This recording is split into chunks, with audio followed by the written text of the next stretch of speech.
Okay, this graph shows the functions of fx and gx. Function of fx is given as stated, and gx is of the form of m cos and x. So therefore, we need to actually write down the values of m and n, find correct to one decimal place the coordinates of the point of intersections of the two graphs in the interval 0 to pi, basically these 2 points. Calculate the shaded area. Shaded area is area between two curves, which is between fx and gx.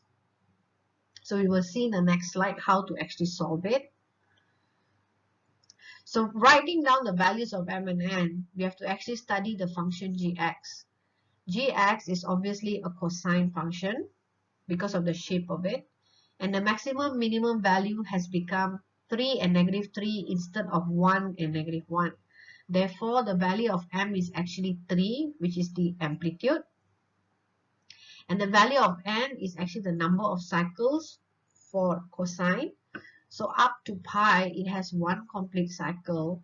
Therefore, up to 360, pi equals to 180. Therefore, up to 360, it will have 2 complete cycles. So therefore, the value of n is actually 2, and the value of m is actually 3. Once you obtain your m and n, you actually substitute into gx. And to get the intersection points between gx and fx for part B, you actually equate gx with fx, rearrange it, and solve your x. Make sure your calculator is in radian mode to get your value of 0.6 and 2.6. Then you are also required to find the y values by using either fx or gx. So this is the answer for part B.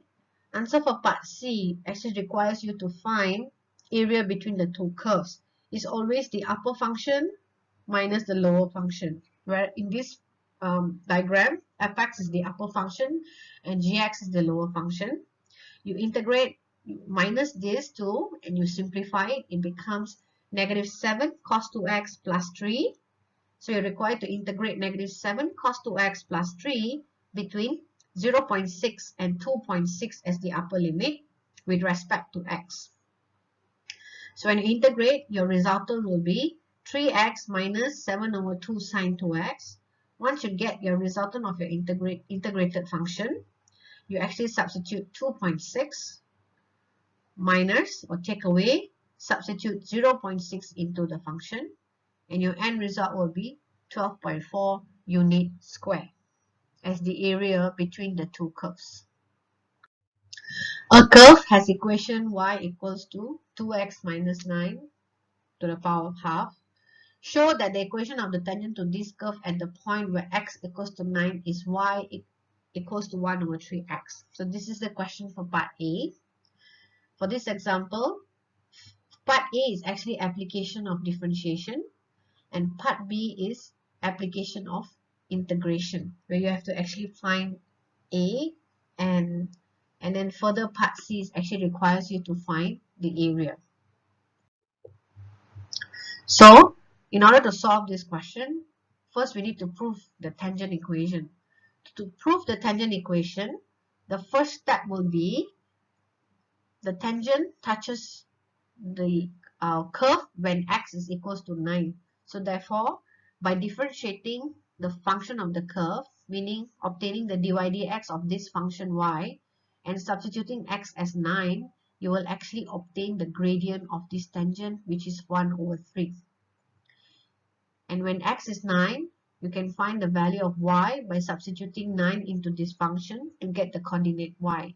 So once you have the coordinate x and y and have the gradient is 1 over 3, you will actually manage to prove that the y equals to 1 over 3x.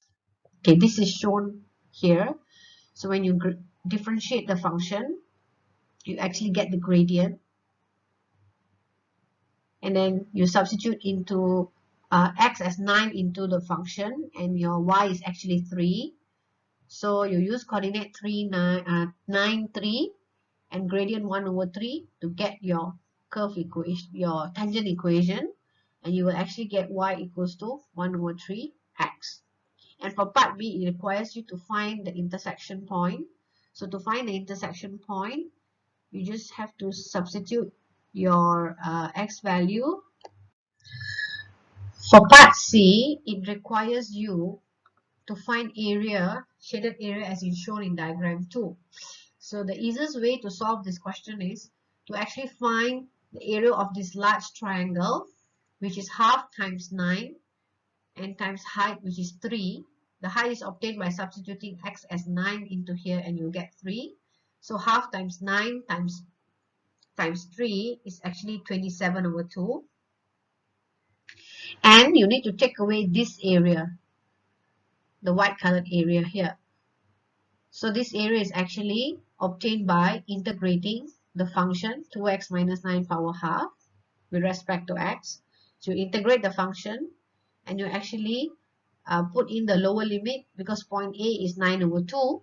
The x coordinate of point A is 9/2 and the maximum value here is 9. So lower limit is 9/2 and upper limit is 9. So you substitute 9 and minus substitute 9/2, you will get a 0. So you will get, so the overall total area will be the triangle just now, which is 27/2. Take away 9, which is the area of under this curve, this white colored area here. So your resultant will be 4.5 units square.